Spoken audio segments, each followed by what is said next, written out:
Salam saudara-saudara, salam S4K. Proper S4K hari ini berbicara tentang kaya karena kasih karunia.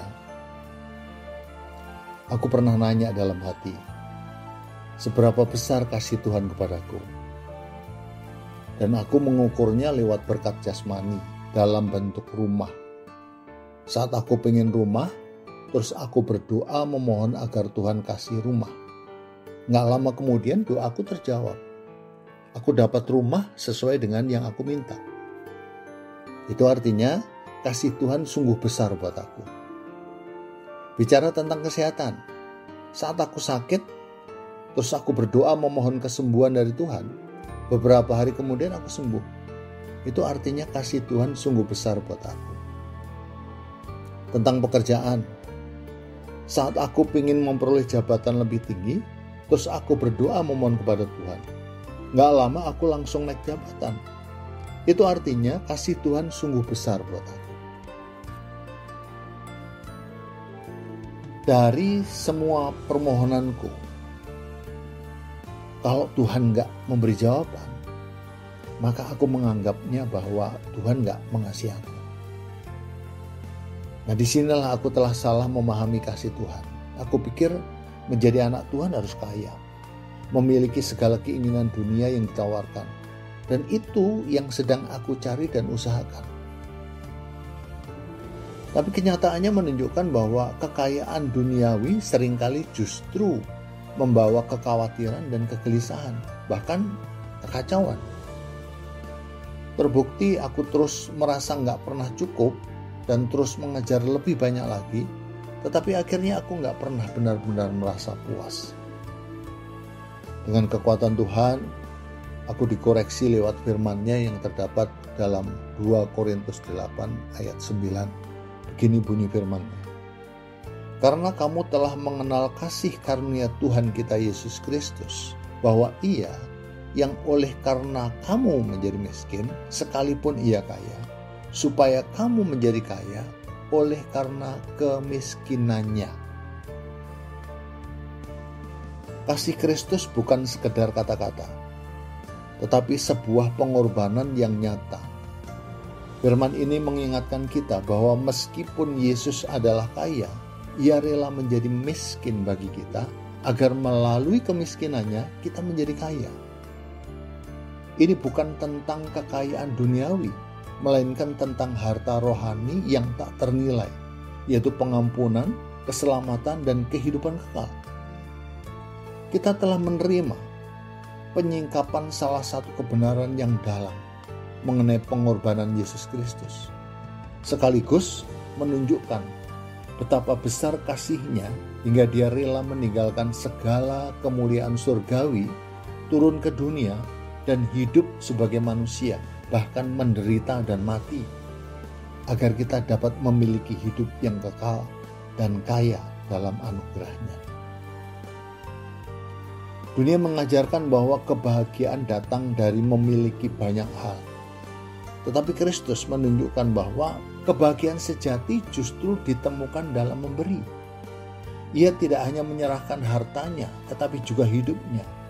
Dengan tangan yang penuh kasih, Ia menyentuh orang berdosa, menyembuhkan yang terluka, dan mengorbankan dirinya di atas kayu salib. Kemurahan hatinya mengalahkan egoisme dunia, dan cintanya melampaui segala batas. Kita yang telah menerima kasih-Nya dipanggil untuk hidup dengan hati yang sama, bukan untuk mengumpulkan bagi diri sendiri, tetapi untuk menjadi saluran berkat bagi sesama. Ketika Yesus datang ke dunia, Ia memilih untuk lahir sebagai seorang bayi dalam kesederhanaan. Dia tidak datang sebagai raja duniawi dengan segala kemewahan, tetapi memilih hidup sederhana dan bahkan miskin di mata dunia. Pengorbanannya bukan hanya tentang materi, tetapi tentang memberikan kita hidup yang penuh dan berarti, terhubung dengan Allah. Tuhan menghendaki kita agar memiliki kekayaan yang tak ternilai, keselamatan, kasih, damai sejahtera, dan sukacita di dalam Dia. Kekayaan sejati bukan diukur dari seberapa banyak yang kita miliki, tetapi seberapa dalam kita memahami kasih Kristus. Jika kita mengejar dunia, kita akan selalu merasa kurang. Tetapi jika kita mengejar Tuhan, kita akan selalu merasa cukup. Kristus telah memberikan segalanya bagi kita, bahkan nyawanya sendiri. Bukankah seharusnya kita hidup dengan rasa syukur yang mendalam? Jangan biarkan hati kita terikat oleh keinginan dunia yang fana, tetapi hiduplah dalam kemurahan dan kasih seperti Kristus yang telah lebih dulu bermurah hati kepada kita. Menjadi kaya dalam Kristus berarti memiliki iman yang kuat, kasih yang melimpah, dan pengharapan yang kokoh. Kekayaan rohani ini jauh lebih berharga daripada kekayaan materi yang hanya bersifat sementara. Kekayaan materi tidak dapat memberikan kita kepastian hidup yang kekal atau memulihkan jiwa kita. Tuhan menginginkan kita untuk mengutamakan kekayaan rohani yang berasal dari hubungan erat dengannya. Ketika kita kaya dalam iman, kita tidak akan tergoyahkan oleh berbagai tantangan dunia ini. Tuhan tidak meminta kita untuk memberi dari kekurangan, tetapi dari kelimpahan anugerah yang telah kita terima. Jika Kristus telah merelakan segalanya demi keselamatan kita, tidakkah kita juga dipanggil untuk mengasihi tanpa pamrih?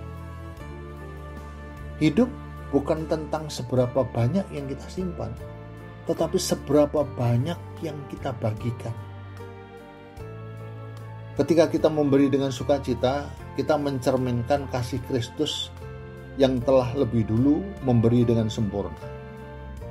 Marilah kita hidup dengan tangan yang terbuka, hati yang murah hati, dan hidup yang menjadi bukti nyata bahwa kita telah ditebus oleh kasih-Nya. Firman ini menyatakan bahwa Tuhan sedang menaruh keinginannya agar aku yang miskin dalam dosa bisa kaya dalam keselamatan dan kasih karunia. Itu berarti aku memiliki iman yang kuat, kasih yang melimpah, dan pengharapan yang kokoh. Kekayaan rohani ini jauh lebih berharga daripada kekayaan materi yang hanya bersifat sementara. Kekayaan materi tidak dapat memberikanku kepastian hidup yang kekal atau memulihkan jiwaku. Tuhan menginginkan aku untuk mengutamakan kekayaan rohani yang berasal dari hubungan erat dengannya. Puji Tuhan, haleluya. Dengan pertolongan Tuhan, aku dimampukan untuk keluar dari kegelapan kepada terang yang ajaib. Dalam perjalanan hidup ini, Tuhan mungkin mengizinkan aku mengalami kekurangan atau kesulitan untuk menunjukkan bahwa kekayaan sejatiku ada di dalam Dia, bukan di luarnya. Dan kekayaan dalam Kristus memberi aku damai sejahtera yang tidak tergoyahkan. Karena kekayaan ini tidak terpengaruh oleh kondisi eksternal atau materi. Tuhan memberiku jaminan bahwa aku sudah kaya dalam Kristus, sehingga aku gak perlu mengejar hal-hal duniawi yang seringkali menghilangkan damai sejahtera. So, sekarang ingat ya, firman Tuhan dibentangkan untuk diakui, agar kebangunan rohani terjadi setiap hari. Tuhan Yesus memberkati kita semua. S4G, yes.